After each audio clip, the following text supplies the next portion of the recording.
reach out to, make the fight. But we didn't know how serious it was. Me and Ryan, we just basically got on the phone. I told him everything I wanted. And yeah, no, I am a competitor. And, when I first started out boxing, when I took it serious and, I was like, this what I'm gonna do.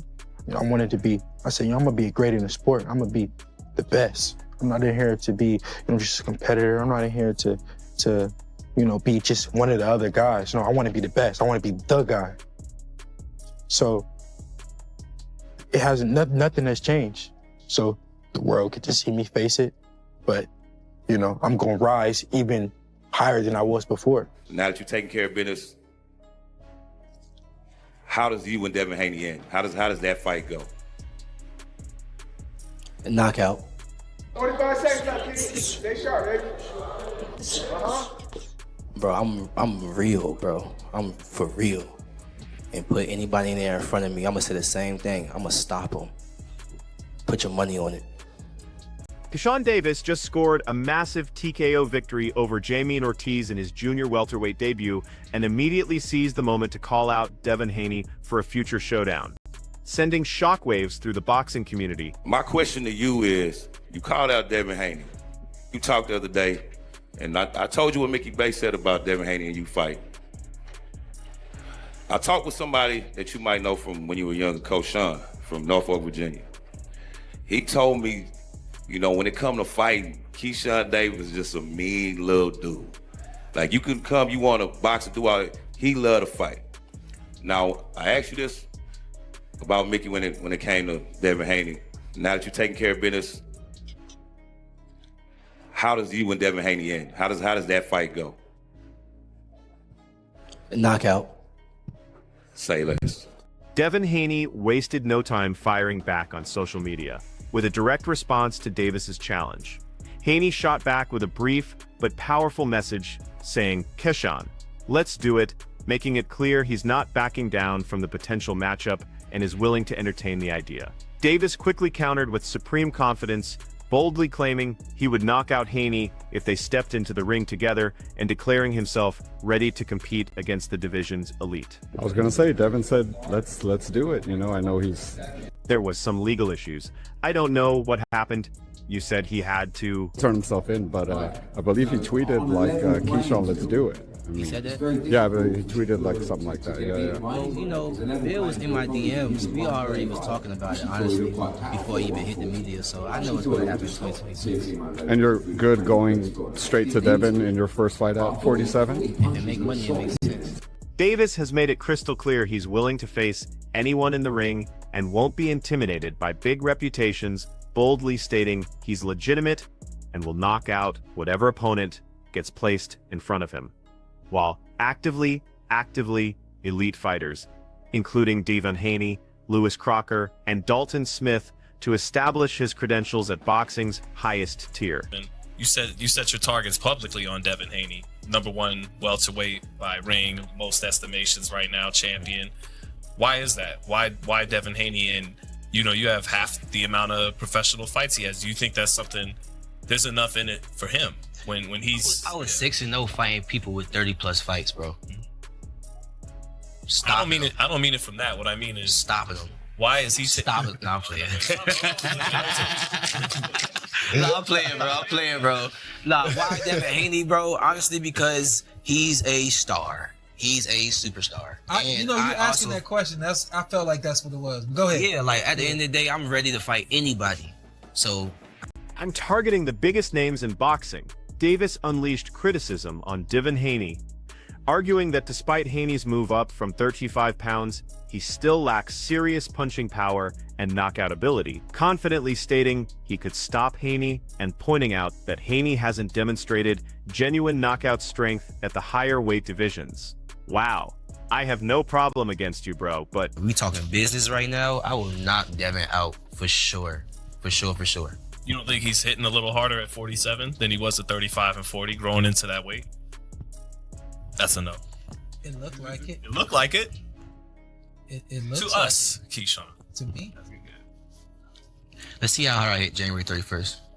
I like it. Do you think you're already a bright enough star that he'd be willing to take? Because, you know, as a businessman, risk reward. You think you bring enough to the table that he'd want to take the fight? He would take the fight. Hopefully, bro. I hope he would take the fight. In terms of answering your question, a bright enough star, he's already entertaining me on Twitter and social media and stuff like that. So I guess he sees some money potential in this fight right here. But what I would like to do is I would like to become champion, because that just speaks for itself. Once I come to the champion with the table. He can't mess around with me.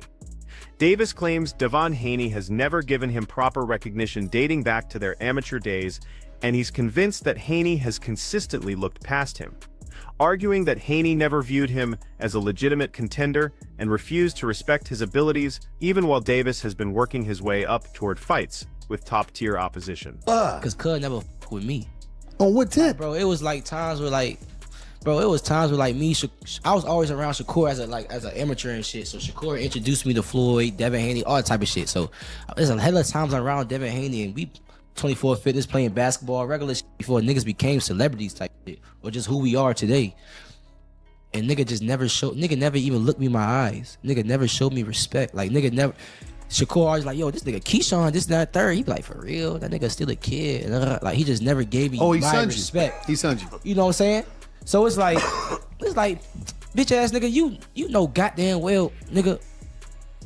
Now I'm here, nigga. And everything Shakur been saying, nigga, I lived up to it and then some. What you talking about? And he's still like, his father used to, it's crazy because my beginning of my professional career, his father used to be like, oh, shit, the businessman was with you. Like, dap me up. My man. And, so you and always Dev, was the businessman. And Dev was keep his face forward and like, damn, I can't get no pat. Like, nigga, we African American, you can't show me no type of love. You're weird.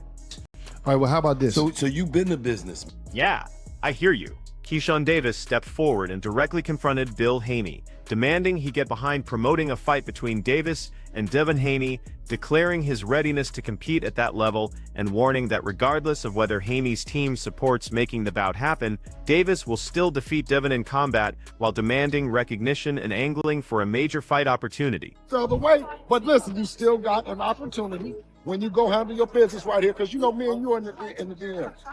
Correct? And you know you told me that you would look like an opportunity. I believe you. Not Jermaine, now what we doing? The same thing that we talked about we were going to do in the DMs before you picked Jermaine. 2026, we doing it. You promise? You promise. You the promoter. Well, I got you. Listen, in the DMs, I got your word on it.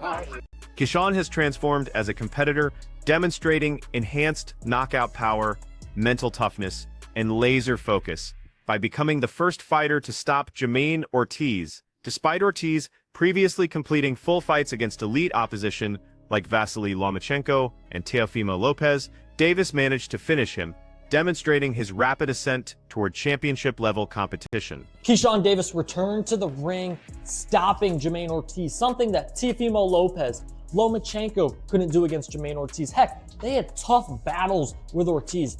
Keyshawn relatively was in control and made this look easy. All right, let's talk about the first half of this fight. It was a very awkward and ugly fight as Jermaine Ortiz was moving all around, kind of jittery. Something we anticipated Jermaine Ortiz would do. That's kind of how he fights, really awkward type. Keyshawn Davis was like, all right, cool. The jab was phenomenal for Keyshawn. Yes, the power punches through like the first half of the fight were even. The jab was way in favor of Keyshawn Davis. That's how he was able to keep Jermaine Ortiz at range. So when Ortiz tried to come in quickly, Keyshawn wasn't having any of it. Then the second half of the fight, really rounds 8 through 12, Jermaine Ortiz realized, I can't keep doing that. I'm gonna have to just stand right in front of him and kind of box and try and land some shots, because Ortiz did land some shots on Keyshawn, nothing of note. And then when he stood in front of him, man, Keyshawn picked him apart. The jab, the right hand, the left hand, hooks. I'm telling you, everything. Keyshawn Davis is back. In the 11th round, stops him with drops him with a body shot. Goes to the head, nice right hand. Then you can see on the replay, he looks down, sees Ortiz is covering with his hands up here, looks at the body, sees it wide open, left hand to the body, drops him. Ortiz has to take a knee. Then the 12th round, Ortiz has an awful left eye, swollen, basically shut. They're like, all right, last round, let's go ahead.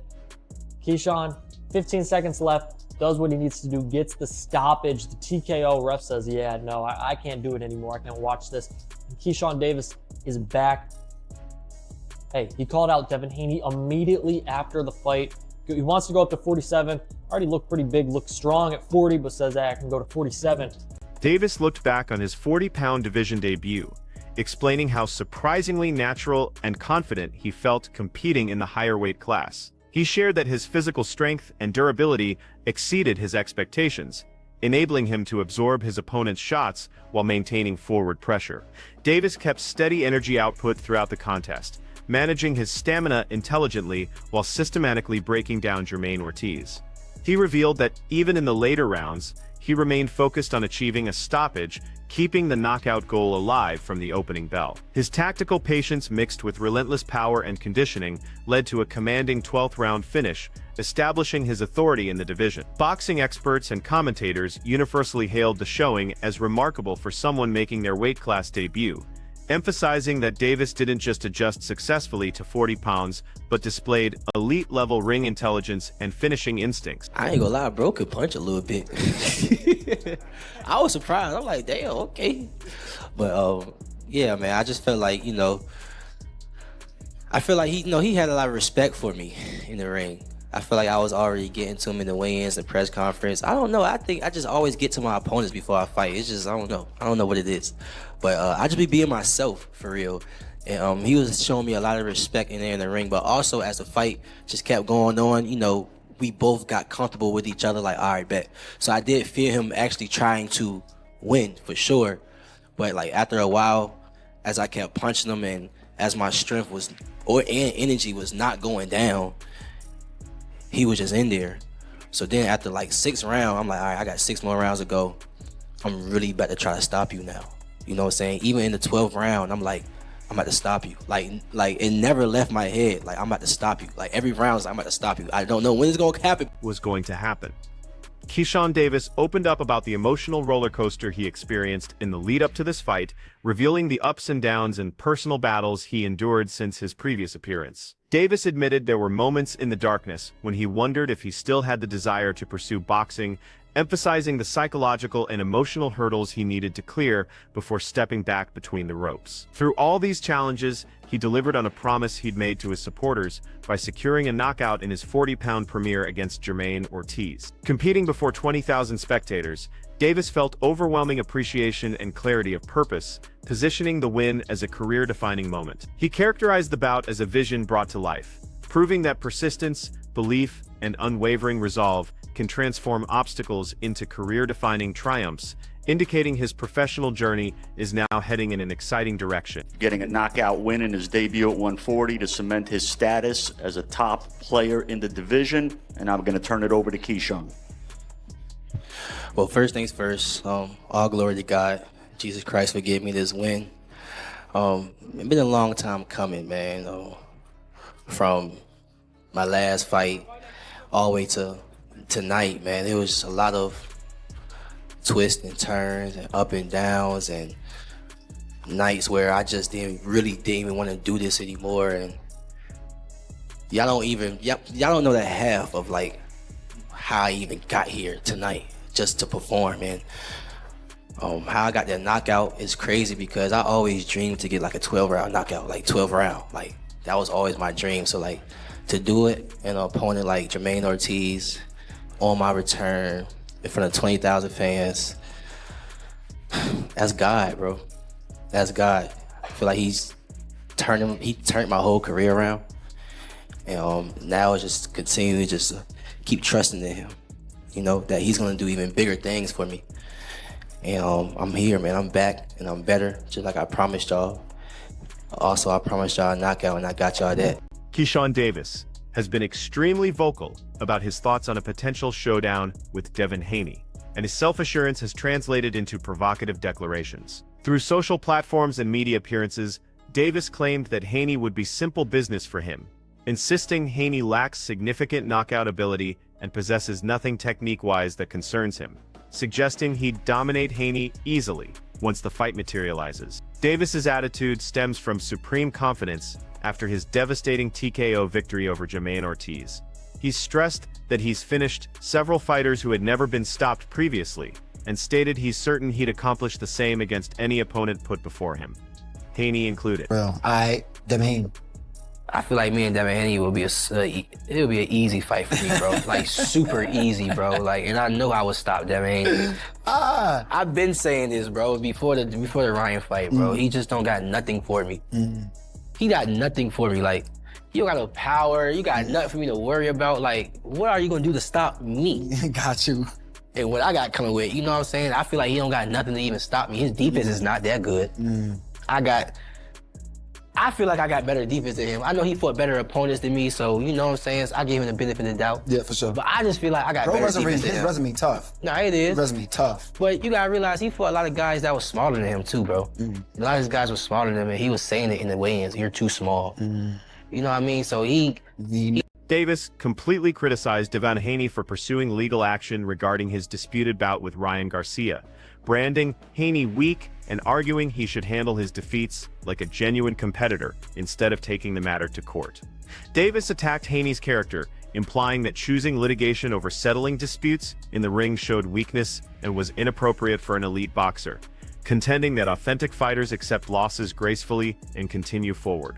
He also played into the storyline that Haney's career has been too protected by his father and detractors, calling Haney sheltered and claiming he hasn't experienced real hardship, despite maintaining an unblemished record. Seeing Devin Haney doing all of this with a person that had 0.1 estrogen, and we all seen that Ryan Garcia was still in there getting tired. It's like, bro, I'm sorry, there's no other word to put it. You're a bitch. Excuse my language. That's how I feel. You're soft. You will not take your L's. You a person that been given everything all your life. Daddy's boy, making sure you been straight all your life. And now you took your first loss. I feel like you don't. Regardless of Keyshawn Davis's comments about Devin Haney's durability and punching power, Haney maintains he's demonstrated his ability to absorb punishment and possesses the mental strength to perform against elite competition. Following his 3 knockdowns against Ryan Garcia, Haney emphasized that he rose each time and continued fighting, arguing this proved his chin and courage, while showing he's not intimidated by taking damage. He stated he welcomes being tested and that surviving difficult moments is essential for developing into an elite fighter, stressing that his capacity to recover from knockdowns shows toughness that skeptics refuse to acknowledge. People can say, oh, he don't have a chin. No, when you get hit and you get up, that's what's showing you have a chin. Being able to get hit and get right back to it. Did you ever recover from that getting hurt the first time? In the very first round? I feel like I recovered because I wasn't that hurt. It was more like a surprise. Like shock. Yeah, exactly. So I feel like I recovered. What is Bill telling you throughout the course of the fight? What did he have? What type of urgency did he have? What was he saying? Like I said, I don't want to speak on that too much for various reasons, but yeah. Are y'all still taking legal action over what he did? Or y'all still thinking about it? We'll see. Andre Ward, the accomplished former 2-weight world champion and prominent boxing commentator, has openly recognized Devin Haney's abilities, dedication, and upside, providing validation that means something coming from Ward's distinguished position in boxing. Ward has emphasized that Haney is a committed, focused athlete who approaches training with seriousness and maintains his concentration, observing that his complete devotion to the sport makes him extremely difficult to defeat, particularly for a young title holder still developing his peak abilities. Ward's support goes beyond surface-level compliments.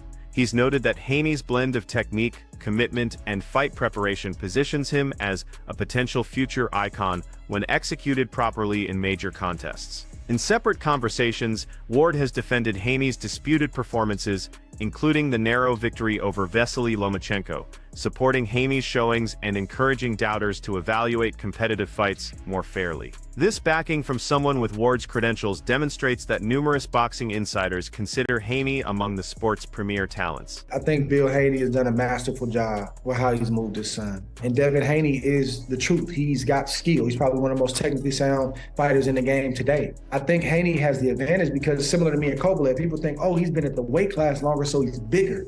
It's like, nah, he might be bigger. Doesn't mean he's stronger, and he's sucking himself down to get to 140. that shows up after that 6th or 7th round. The guy coming up, if he knows how to box and he knows his way around that ring, he ultimately has the advantage because I don't have to look like a skeleton. Could Davis actually defeat Haney if they met in the ring? Or is this simply promotional talk with no actual fight materializing? Drop your predictions in the comments below.